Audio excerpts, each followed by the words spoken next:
Bom dia. Está funcionando? Tá.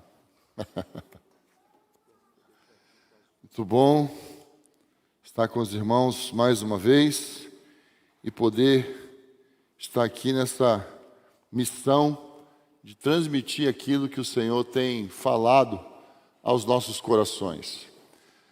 Nós estamos vivendo dias muito importantes, da história da humanidade.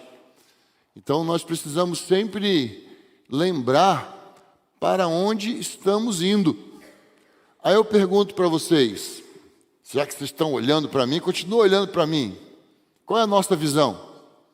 Olha para mim. Olha para mim. Olha para mim. Qual é a nossa visão? Olha para mim. Vocês estão muito tentados. Olha para mim. Qual é a nossa visão?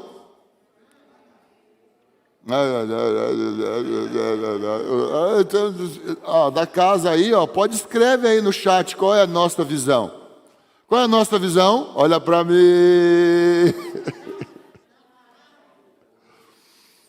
Ninguém fala, meu Deus do céu. Preparar a igreja para a segunda vinda de Jesus, um povo santo, aliançado uns com os outros, que faz discípulo de todas as nações, ok? Então só esse grupo aqui. Qual a nossa visão? Tá, pode olhar. Tá lá, irmãos, olha lá. Preparar a igreja para a volta de Jesus.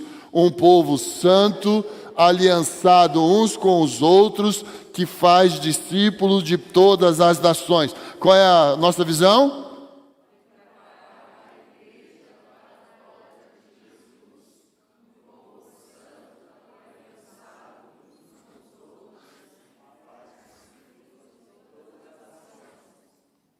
Qual é a nossa visão?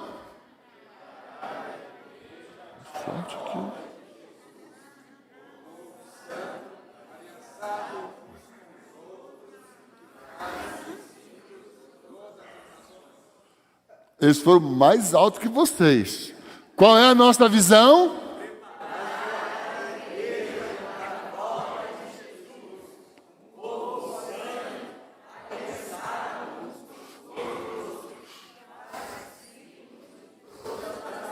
Jackson, tira a mão da boca.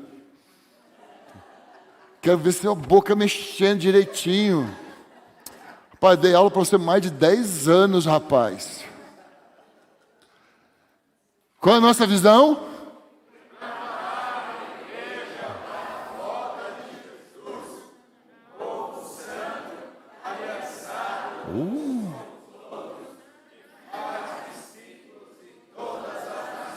Qual é a nossa visão, igreja?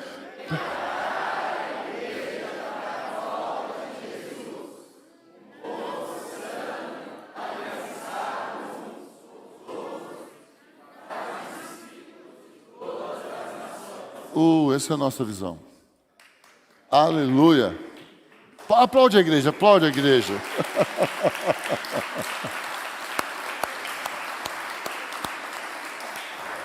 Nós precisamos enxergar para onde nós estamos indo. Isso é muito importante. Qual era o rosto dos discípulos de Jesus? Qual era o rosto de Jesus? Rosto de Jesus era o rosto de alguém que ia para Jerusalém.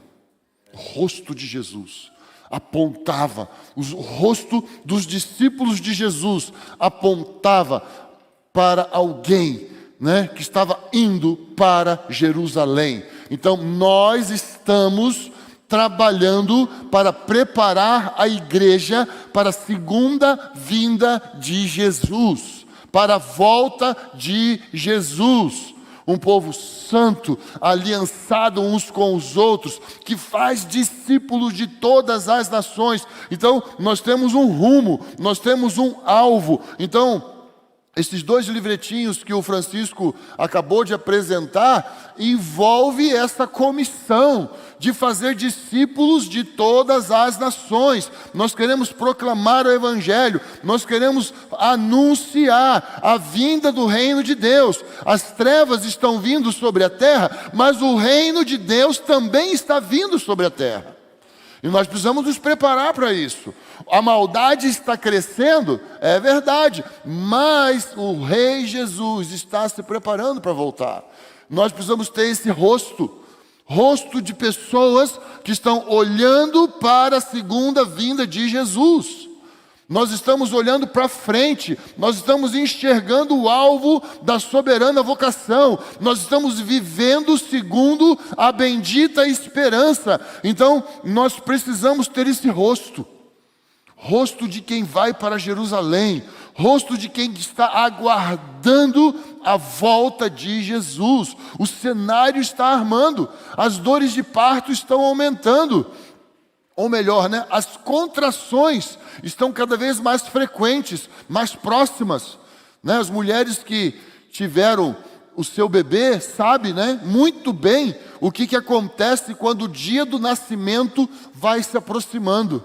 As contrações vão ficando cada vez menos espaçadas e elas vão acontecendo com mais frequência, até que chega o momento do parto. E isso está acontecendo na terra hoje. Então nós, como igreja, não podemos ser um povo desapercebido, desavisado. Porque a volta de Jesus vai ser uma surpresa para as nações. A volta de Jesus vai ser algo inesperado para as pessoas, na sua maioria, ou grande parte. Tomara que não, Tomara que a gente alcance aí um número recorde nos últimos tempos de pessoas entregando suas vidas para Jesus, Tomara que muitos e muitos possam conhecer de fato nosso Senhor Jesus Cristo. Então nós estamos nos preparando para esse dia. Nós estamos vivendo para esse dia. Nós não podemos viver os dias aqui na terra como as pessoas fazem normalmente. Não, nós precisamos ter o nosso rosto focado para aquele dia. Por isso nós estamos como presbitério, como membros do corpo de Cristo, focando no Evangelho, focando na importância de pregarmos o Evangelho. Por isso que nós estamos incentivando a igreja a ler esse livro, quem quiser, A Cruz, e temos focado bastante sobre esse pequeno livreto, Caminho de Volta ao Pai, do irmão Bob Mumford. Então, assim, nós como servos do Senhor, como filhos do Senhor, como discípulos de Jesus Cristo, nós precisamos saber para onde estamos indo. E quando nós ouvimos o Evangelho, existem 2 movimentos que o Evangelho causa em nós. Existem 2 coisas que o Evangelho faz quando chega. Primeira coisa que o Evangelho faz quando chega, ou deveria fazer, é levar a nossa total consciência da nossa pecaminosidade, da nossa incapacidade de nos salvarmos, de nos melhorarmos, de tentar mudar ou reverter a nossa situação. Então, o Evangelho chega e mostra a nossa real situação. Nós somos pecadores, não prestamos, não temos condição de nos salvar. Não há em nós condição alguma de acrescentar nada à nossa salvação. Eu não tenho como melhorar a minha salvação. Você não tem como melhorar a sua salvação. Você e eu não temos como fazer Deus nos amar mais. Existe um livro chamado Maravilhosa Graça, do irmão Philip Yancey, e dentro de muitas coisas que ele falou, eu gravei essa frase. Não existe nada que eu possa fazer para Deus me amar mais, e não existe nada que eu possa fazer para Deus me amar menos. Isto é graça. É simples assim. Então você e eu não temos como melhorar a nossa condição.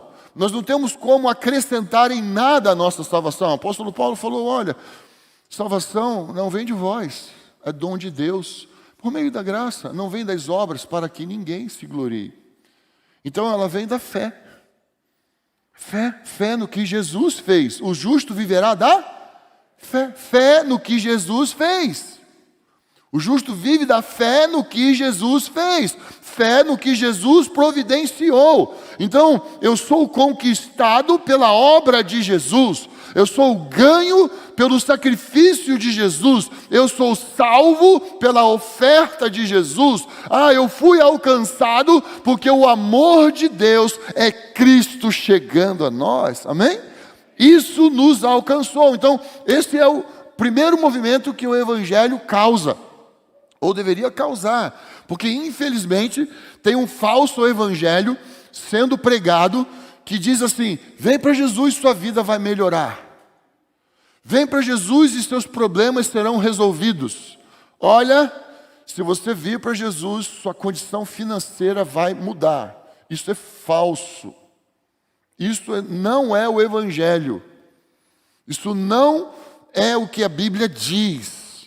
A Bíblia diz: no mundo tereis aflições. A Bíblia diz: se alguém quiser vir após mim, negue-se a si mesmo. A Bíblia diz: quem não negar pai, mãe, irmão, por amor de mim, não é digno de mim. A Bíblia diz. O que mais a Bíblia diz? Se você ganhar a sua vida, perdê-la-á. Mas quem perder a sua vida por amor de mim, achá-la. É o que a Bíblia diz. A Bíblia não está dizendo, venha. O apóstolo Paulo falou para o povo em Éfeso: olha, importa que por meio agora de muitas tribulações, vocês venham alcançar o reino de Deus. É isso que a Bíblia diz. Qualquer evangelho que fala contrário a isso é falso. Qualquer evangelho que promete outra coisa a não ser a obra de Jesus na cruz é falso. Então nós precisamos compreender que o primeiro movimento que o Evangelho causa é nos levar à consciência de quem nós somos, pecadores, salvos pela graça, por meio da obra de Jesus. Apóstolo Paulo termina, como que o apóstolo Paulo termina Romanos 7? Quem lembra? Miserável homem que sou, miserável homem que sou. Então o apóstolo Paulo, ele prepara o caminho para apresentar a graça. Então, o segundo movimento que o Evangelho impacta as nossas vidas é que Deus nos aceitou de tal maneira, Ele nos amou, Ele nos reconciliou consigo mesmo, Ele estava em Cristo, Ele nos trouxe para a sua casa, e Jesus falou para os seus discípulos: olha, se não houvesse morada na casa de meu Pai, eu vos teria dito. Na casa do meu Pai há muitas moradas, tem lugar para todo mundo, tem lugar para todos. Na casa do meu Pai não falta morada. Então o Evangelho nos causa um impacto fantástico, maravilhoso, que é a aceitação de Deus. Deus nos aceitou em Cristo. Deus nos recebeu em Cristo. Nós somos filhos por adoção. Somos filhos por adoção. Eu não consigo esquecer daquela menina, né? Uma menina adotiva, né? Estava num ambiente com outras crianças e as outras crianças falaram assim para ela: você foi achada no lixo. Maldade, né? Criança não é fácil às vezes, né? Parece outra coisa às vezes, né? E aí, você foi achada no lixo, você foi achada no lixo, né? E a menina adotiva virou para as crianças e falaram assim: eu fui escolhida pelo meu pai. Vocês, eles tiveram que engolir. Irmãos, nós podemos olhar para o diabo, o inferno, e dizer assim: eu fui escolhido pelo meu pai. Oh, glória! Vamos aí, Fran! Uhul! Isso é tremendo. Nós fomos escolhidos. Nós fomos escolhidos por Deus. Amém, irmãos? Nós estamos na mesma condição. Nós somos filhos adotivos. Isso é o impacto do Evangelho. Gente, ele me escolheu. Satanás não entende isso até hoje. Ele entrou naquela aposta furada com Jó, né? Achou que ia mostrar para Deus que Deus estava enganado. Lembra-se, irmãos, nosso Deus não se engana. Nosso Deus não se engana. Acabamos de ler o livro de Jó. E Deus mostrou para Satanás que é possível o homem servir a Deus sem nenhum interesse. Jó serviu a Deus sem nenhum interesse. Mas tem uma coisa, eu gostaria de dizer assim que o título dessa mensagem, eu fiz aqui a introdução, o título dessa mensagem é Os Inimigos do Evangelho. Existem inimigos do Evangelho e a gente precisa estar atentos sobre esses inimigos do Evangelho. Um dos inimigos do Evangelho é a desconfiança. Desconfiança. A desconfiança produz um comportamento em nós porque afeta a nossa consciência. Então, tudo isso que eu falei aqui é verdade, não é, irmãos? Nós acabamos de falar verdades que estão escritas na palavra de Deus. Mas a desconfiança, muitas vezes, nos leva a um comportamento de não confiar em Deus.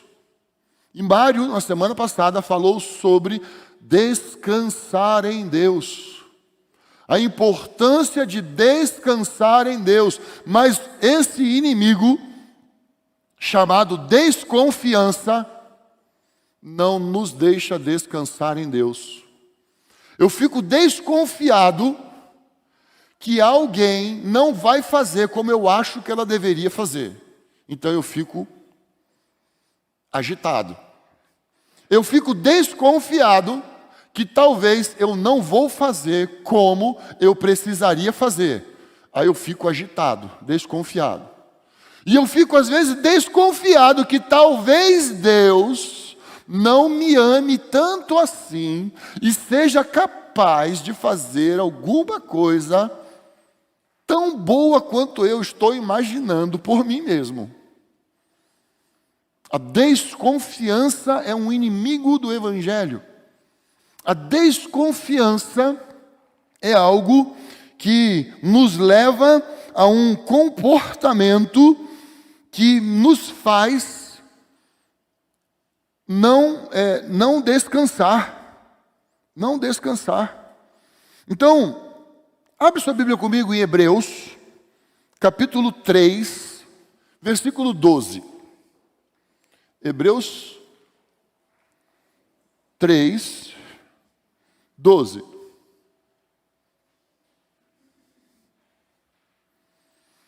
Hebreus 3, 12.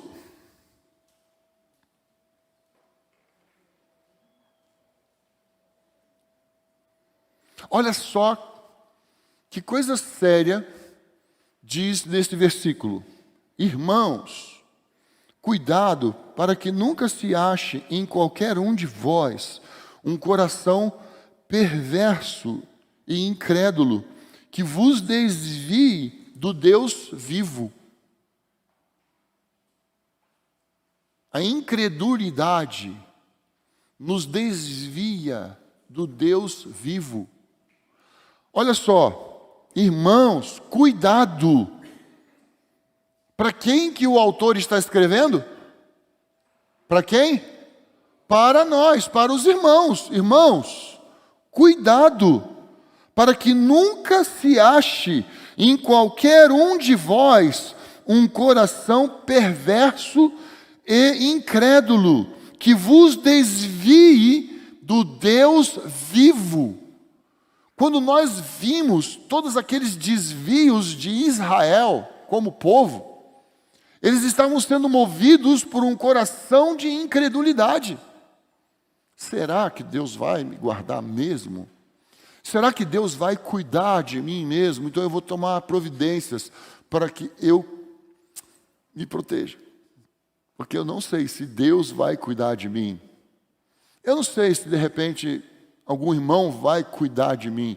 Eu não sei nem se eu realmente vou conseguir me cuidar. A incredulidade vai me afastando do Deus vivo.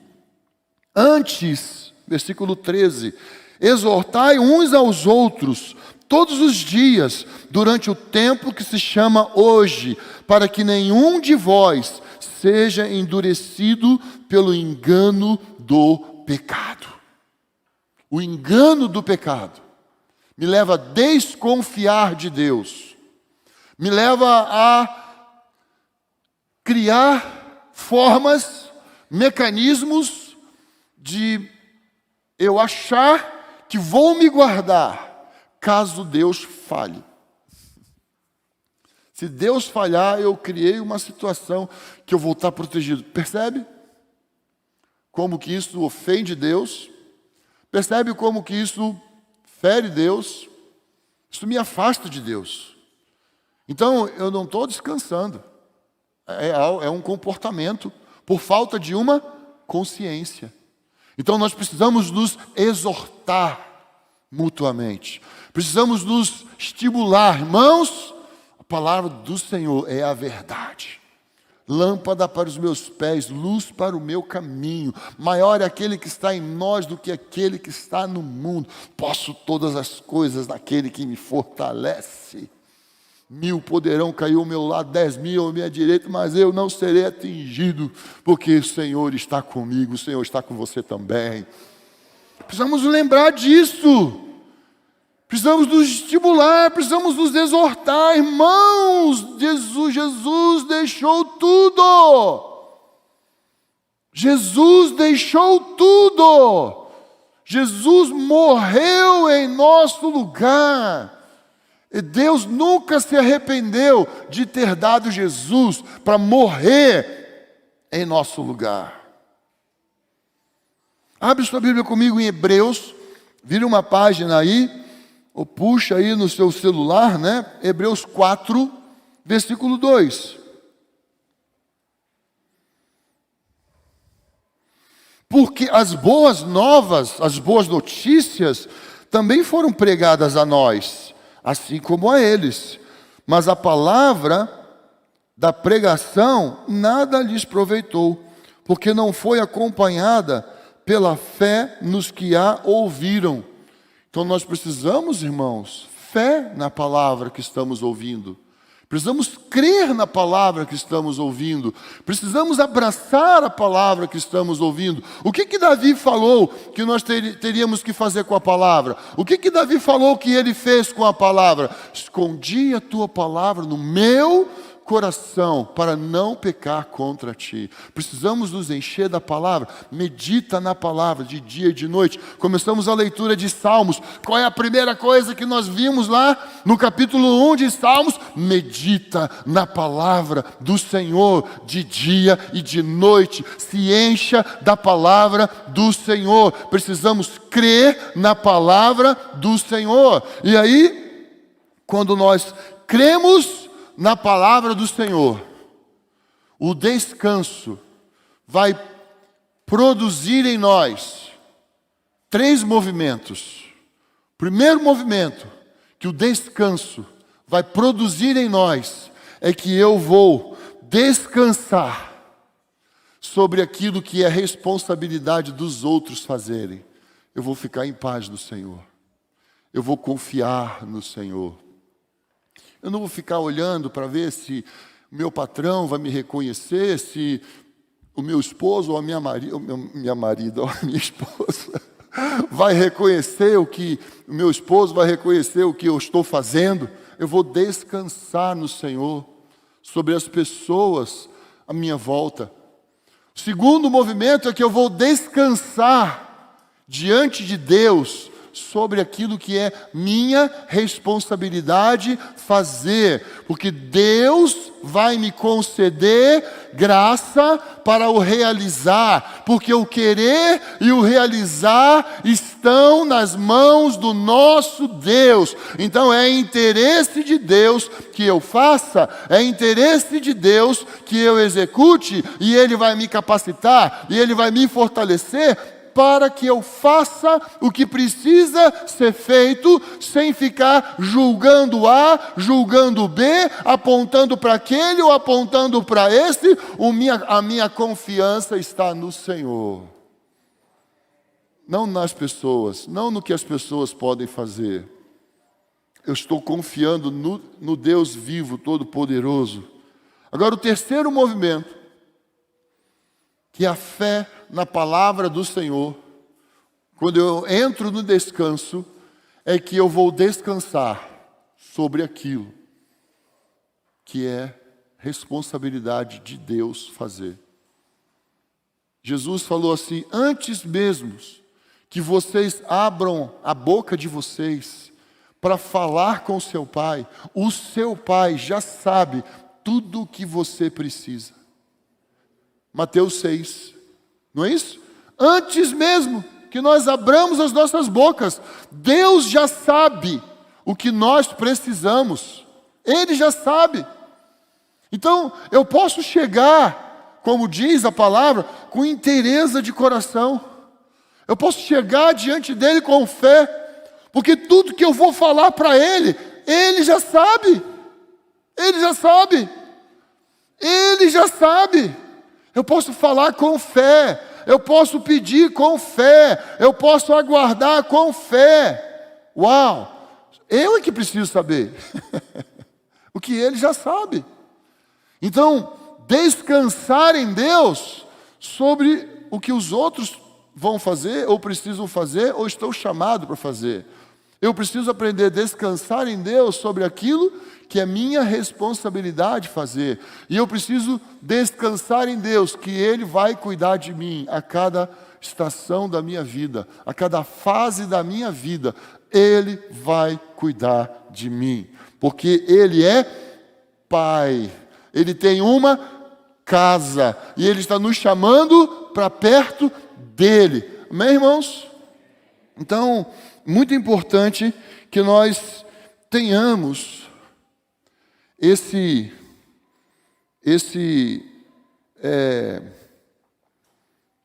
coração descansado no Senhor. Precisamos aprender a descansar no Senhor. Então, só recapitulando. O Evangelho, primeira coisa, o Evangelho causa dois movimentos. Um é a minha total pecaminosidade. Segundo, Deus me amou sem nunca se arrepender, e Ele me aceitou. Amém? Segunda coisa, nós somos chamados para descansar em Deus, confiar nele. Por que muitos morreram no deserto? Porque não confiaram em Deus, não entraram no descanso do Senhor. Nós vamos ver isso no capítulo 3 de Romanos, ou de Hebreus. Porque não descansaram, porque não entraram no descanso do Senhor, morreram no deserto. Então nós precisamos tomar cuidado com um coração perverso de incredulidade. O terceiro inimigo do Evangelho, e a gente está vivendo assim, muito claramente esse momento na história da humanidade. Ele está cada vez mais visível, ele não está mais assim escondido, ele está cada vez mais visível. Abre sua Bíblia comigo, por favor, Filipenses capítulo 3.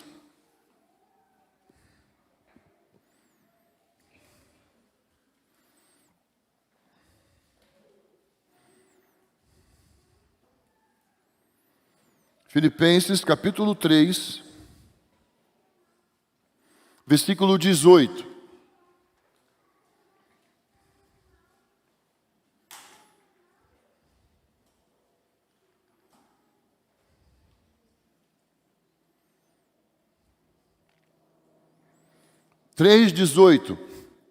Porque há muitos sobre os quais vos falei diversas vezes, e agora vos digo até chorando, que são inimigos da cruz de Cristo. Então, presta atenção no que o apóstolo Paulo está dizendo.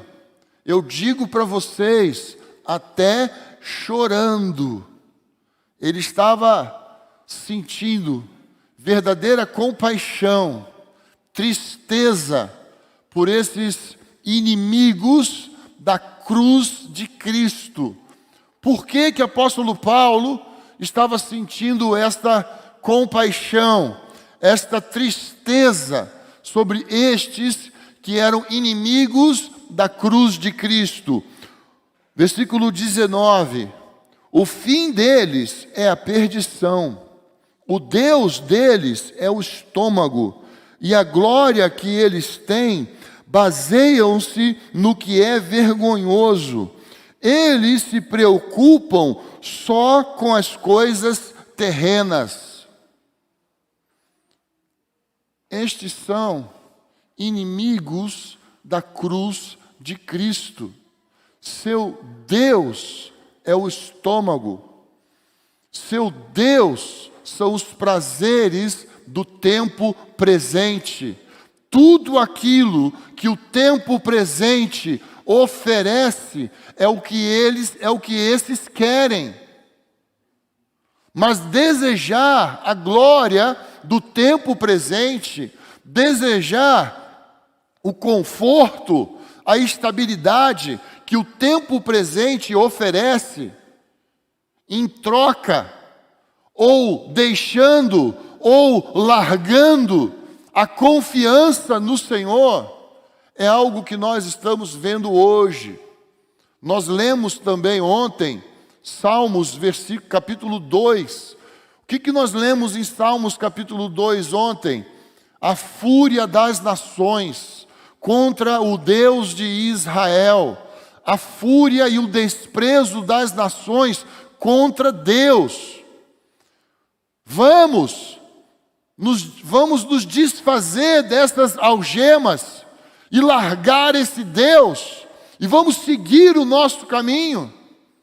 Então, as nações estão se levantando contra o nosso Deus, estão dizendo que este livro é um livro ultrapassado, que este livro é um livro anacrônico, perdeu sua valia, perdeu a sua significância. E os homens estão sendo estimulados a viver por outros valores, que não o da vida, que não o da família, que não o da honra, que não o da adoração, que não o da expectativa, que não o da dependência desse que criou todas as coisas.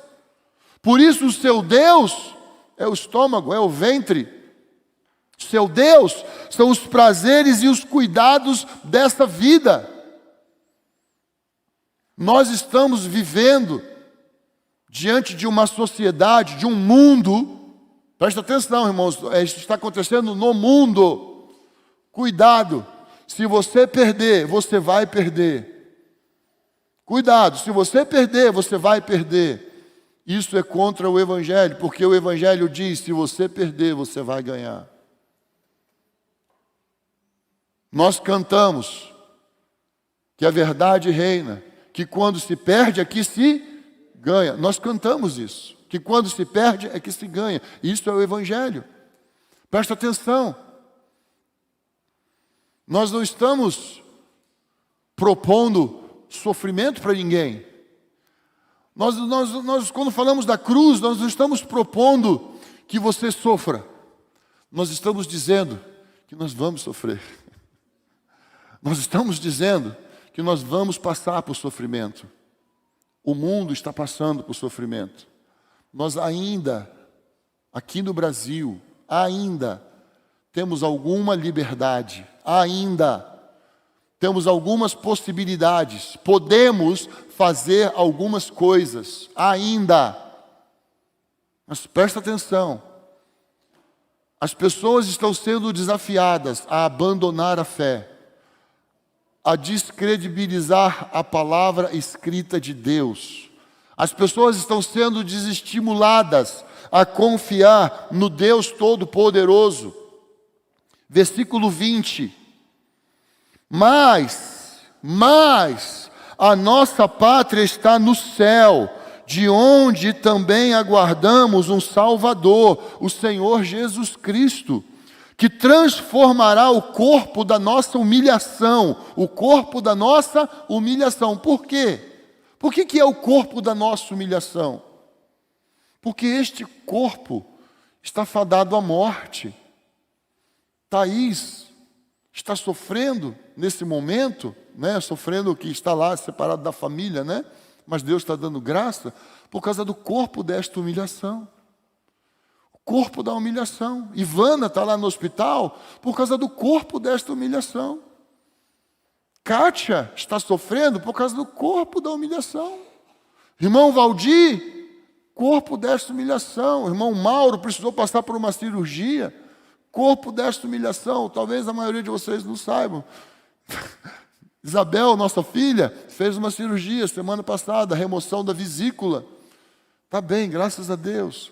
Corpo desta humilhação. Este corpo está sujeito à morte. É um fato. Nós estamos vivendo a consequência do pecado de Adão. Corpo desta humilhação. Mas, vamos ler de novo. Mas a nossa pátria está no céu, de onde também aguardamos um Salvador, o Senhor Jesus Cristo, que transformará o corpo da nossa humilhação para ser semelhante ao corpo da sua glória, pelo seu poder eficaz de sujeitar a si todas as coisas. Todas as coisas. Um dia o nosso corpo será transformado. Não vai ter mais engorda e emagrece. Não vai ter mais enfermidades de sobe pressão, desce pressão, taquicardia, não sei o quê, dor de cabeça, então nem imagina, não vai ter nada. Vai acabar tudo. Amém, irmãos? Nossa confiança precisa estar naquele. Nossa confiança precisa estar na pátria que vai descer do céu. Amém, irmãos? Nós precisamos olhar para Jerusalém, nós precisamos olhar para o Senhor, nós precisamos olhar para aquele que há de vir. Ele veio, mas vai voltar. Ele morreu, mas ressuscitou. Não podemos esquecer isso. Não podemos esquecer isso. Então, nós vivemos em uma sociedade onde as pessoas estão sendo treinadas para não passar por sofrimento. Então, se você não quiser passar por sofrimento, faça o que todo mundo está fazendo. Se você não quiser passar por bullying, seja o que as pessoas querem que você seja. Ande conforme a música que está tocando. Você não vai sofrer. Você não vai passar bullying. Você não vai ter perseguição. Mas ande conforme a música que está sendo tocada.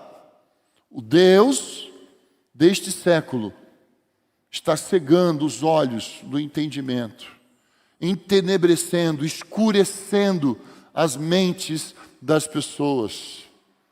Então é muito importante que nós, que somos do dia, tenhamos os nossos olhos abertos. Nós estamos vivendo lutas agora, nós estamos passando apertos agora, mas um dia estaremos com Ele na sua glória. Um dia nós veremos a Cristo. Um dia nós estaremos com Ele para reinar eternamente. Essa deve ser a nossa esperança. Abre comigo 1 Coríntios capítulo 15.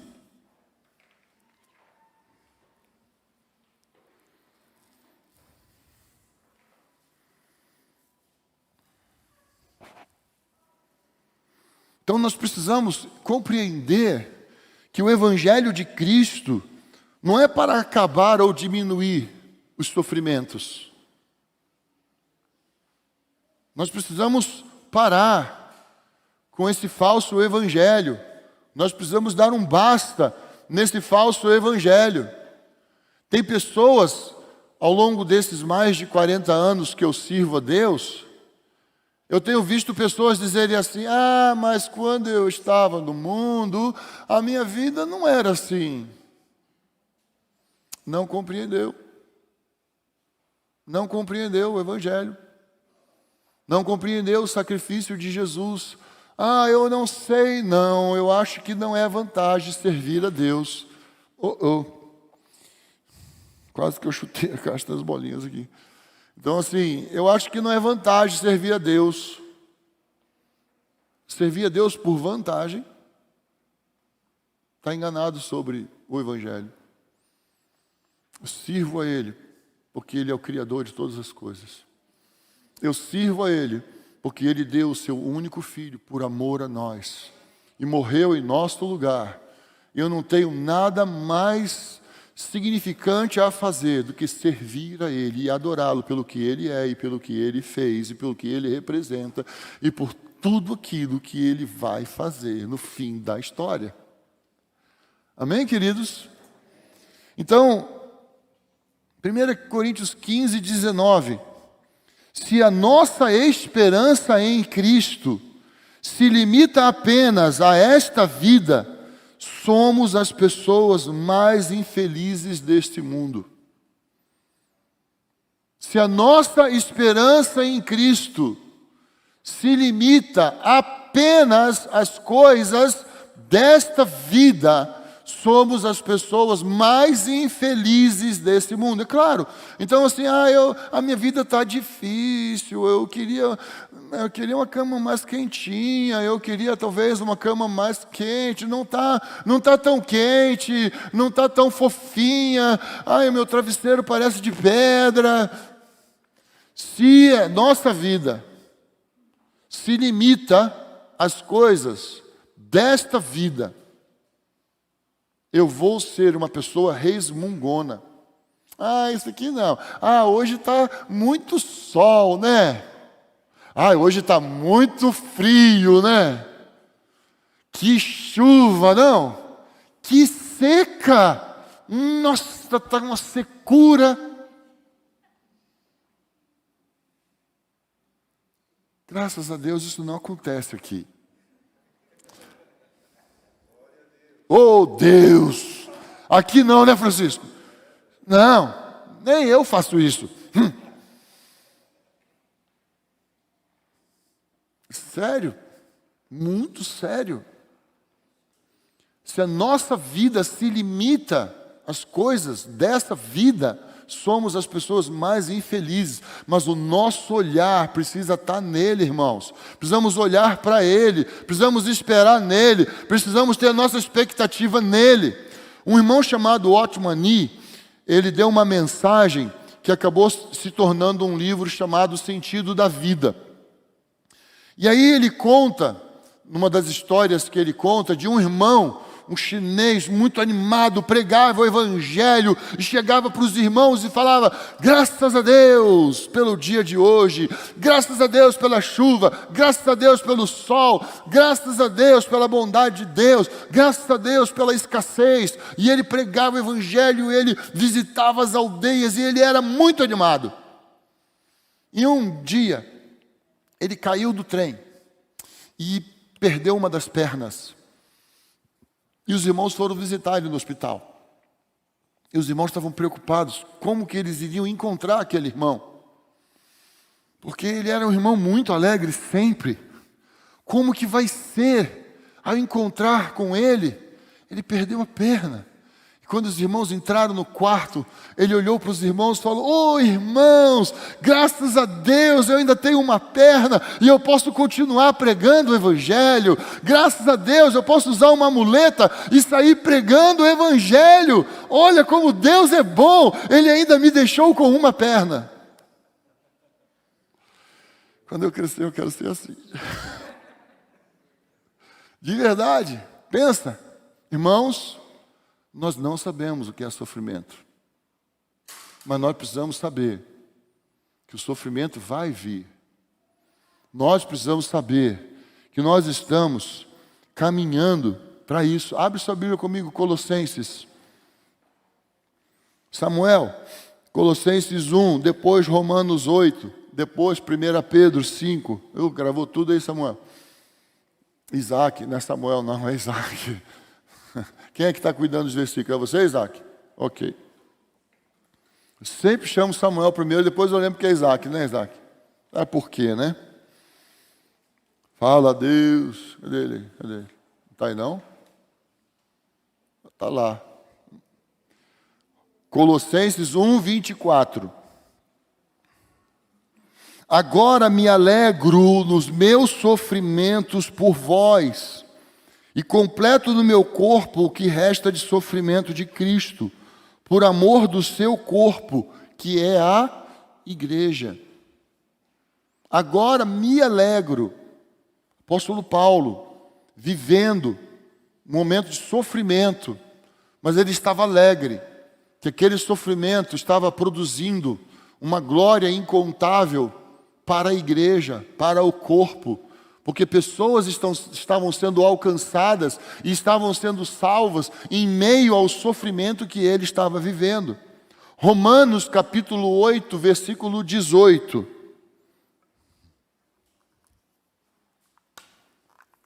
Ótimo, já está aí. Considero que os sofrimentos do presente não se pode comparar com a glória que será revelada em nós. Então, irmãos, isso aqui é profético.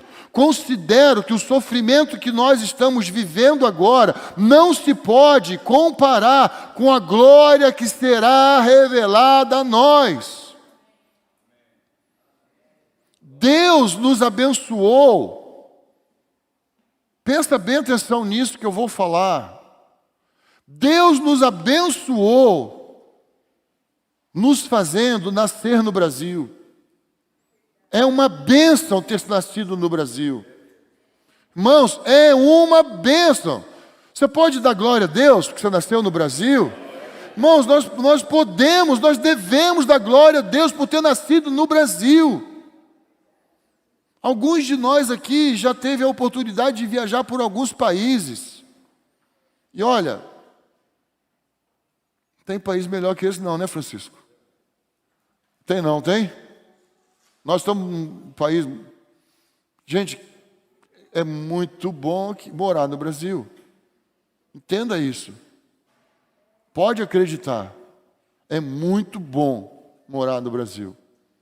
Estamos num país diferenciado ainda. Agora, 1 Pedro 1,11.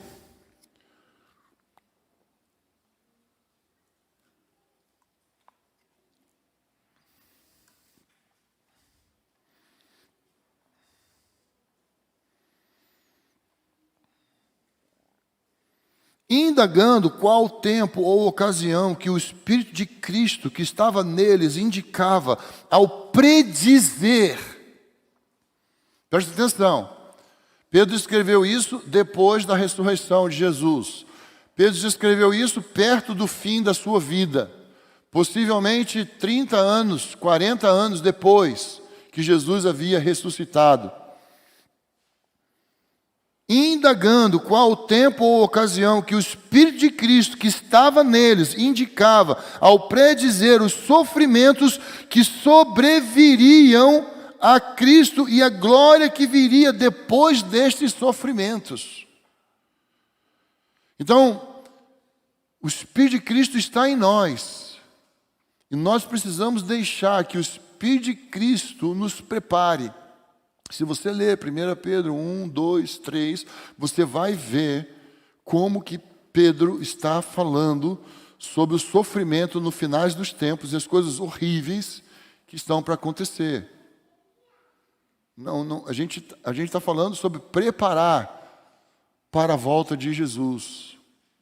E nós precisamos nos preparar espiritualmente, emocionalmente, socialmente. As pessoas com quem nós temos aliança. Isso precisa ficar muito claro. Agora veja 1 Pedro 5, 9.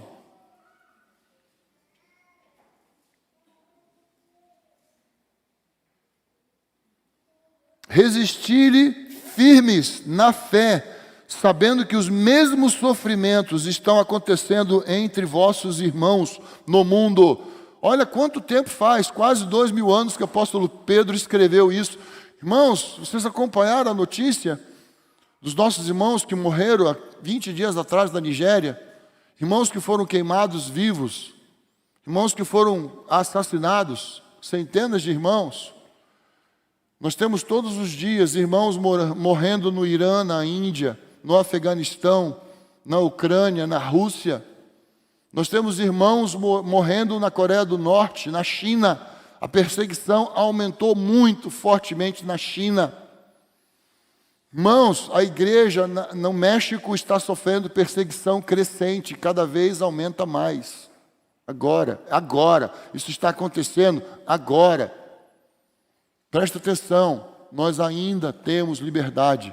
Nós ainda temos oportunidade de nos reunir assim, cantar, bater palma, glorificar a Deus e viajar de um lado para o outro. Nós ainda podemos fazer isso. Nós precisamos saber que o sofrimento está vindo. E aí, quando nós lemos o livro de Jó, nós precisamos lembrar dos ensinamentos que Jó nos traz.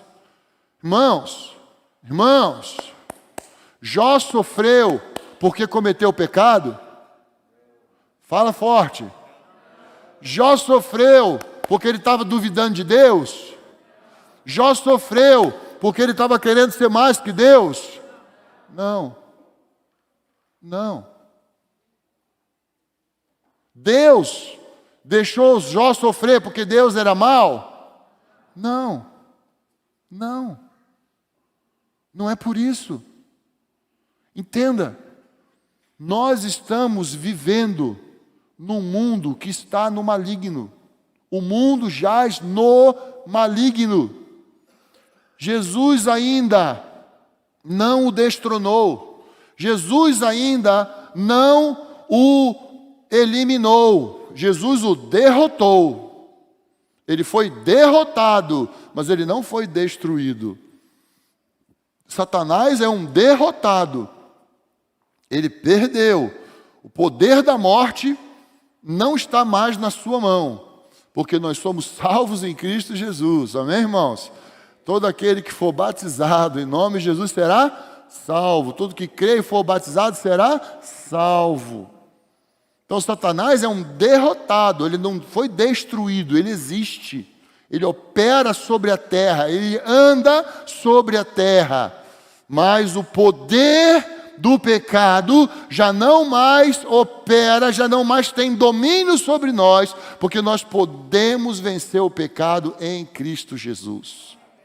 Então, o sofrimento, ele não vem porque eu dei um passo errado, porque é claro que a gente não deve precipitar, né?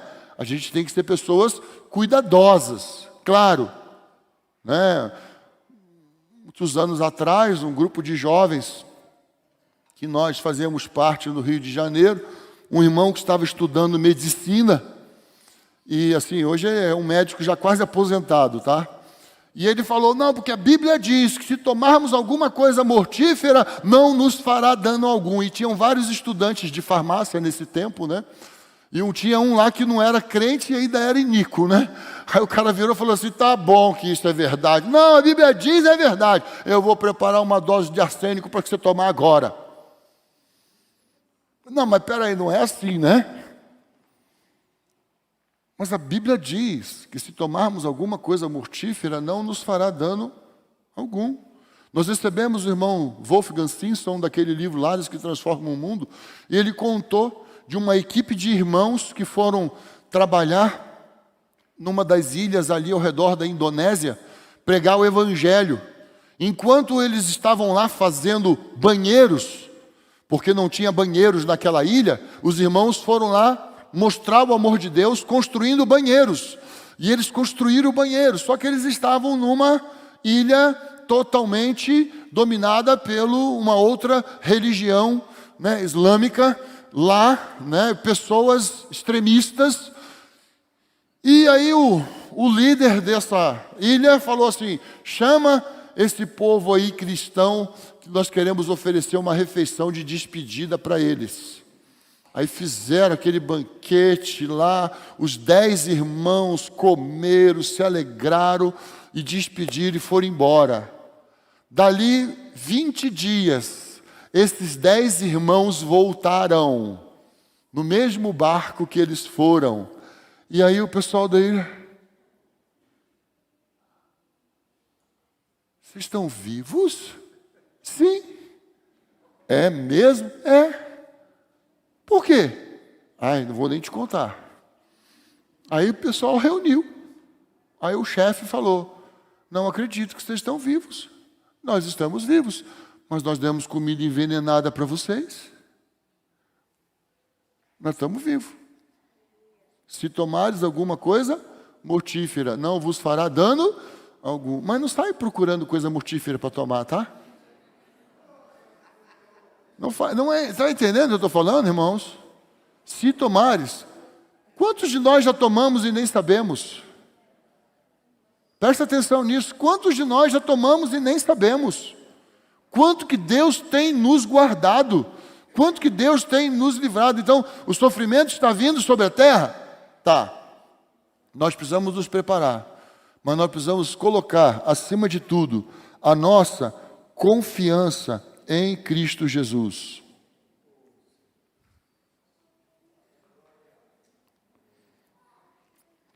Filipenses 3:10, para nós encerrarmos.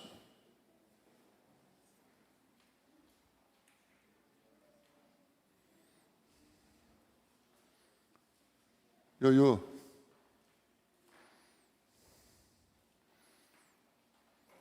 Para conhecer Cristo e o poder da sua ressurreição e a participação nos seus sofrimentos, identificando-me com Ele na sua morte. Nós, quando somos batizados nas águas, nós estamos nos identificando com a morte de Jesus Cristo na cruz. Mas quando nós saímos das águas, nós somos desafiados a viver uma vida crucificada, a viver como Jesus viveu. Jesus desafiou os seus discípulos, Jesus ensinou aos seus discípulos a viver, a andar segundo o Espírito dele, segundo os valores do reino. Então, irmãos, sofrimento vai vir? Vai. Precisamos estar prontos para isso? Precisamos. O que nós precisamos saber? Que não é porque Deus vai nos desamparar. Não é porque Deus não gosta de você. Não é porque Deus está deixando de nos amar. Não é por isso. É porque o sofrimento virá sobre a terra. E nós representamos um reino que não é desse mundo. Nós vamos andar cada vez mais contra a correnteza. E quando você anda contra a correnteza, vem galhos, vem árvores, vem troncos, vem obstáculos, porque estamos andando contra a correnteza. Estamos andando contra o fluxo normal desta sociedade. Então, passaremos por aflições, mas tem de bom ânimo, Jesus venceu o mundo. Amém, irmãos? Jesus venceu o mundo, e não está escrito, e vós vencereis também, tá? Jesus venceu o mundo, mas está escrito, posso todas as coisas naquele que me fortalece. Apóstolo Paulo sofreu cadeias, apóstolo Paulo sofreu açoites, Silas junto com ele, Tiago perdeu a cabeça nos primeiros anos de ministério. João Batista perdeu a cabeça. E outros irmãos morreram. Porque Deus os abandonou? Não, mas Deus concedeu força a cada um deles a passar pelo sofrimento. Deus vai conceder força a nós também. Porque é do interesse de Deus que o seu nome seja bendito, que o seu nome seja adorado. Quando nós olhamos um dia chuvoso e agradecemos a Deus, Deus é adorado. Quando estamos num dia quente e agradecemos a Deus, Deus é adorado. Amém, irmãos? Podemos agradecer a Deus por sua bondade sobre nossas vidas. Podemos adorá-lo pelo seu amor sobre nós. Vamos ficar de pé. Vamos agradecer a Deus por sua bondade. Vamos agradecer a Deus por morarmos numa nação como essa. Vamos agradecer a Deus. Vamos louvar o nome do Senhor, mesmo sabendo que talvez a nossa liberdade seja, como eu faço, seja inibida, né? Seja cortada, seja diminuída. Vamos continuar adorando a Deus. Vamos continuar louvando o nome do Senhor. Vamos adorar Jesus. Senhor, obrigado por nascermos nesta nação. Obrigado, Deus, por sermos brasileiros. Obrigado, Deus, por suas misericórdias. Obrigado, Deus, por estar vivendo neste tempo presente. Obrigado, Deus, pelos irmãos e irmãs que o Senhor tem colocado ao nosso redor. Senhor, obrigado pelo grupo caseiro. Obrigado, Deus, pelos irmãos que temos tido relacionamento. Obrigado, Senhor. Obrigado, Deus, pelo seu amor. Obrigado, Deus, por sua graça. Obrigado, Senhor, pela sua bondade. Obrigado, Deus, porque por suas misericórdias nós não temos sido consumidos. Deus, muito obrigado. Deus, muito obrigado. Obrigado por esse tempo que estamos vivendo, Senhor. Deus, em nome de Jesus, abre, Senhor, cada vez mais os nossos olhos. Abre, Senhor, cada vez mais os nossos ouvidos, Senhor. Dá-nos um espírito apercebido, Senhor. Dá-nos um espírito atento, Senhor. Deus, Deus, Deus, queremos ter um povo apercebidos, Senhor. Um povo disposto, um povo preparado, Senhor.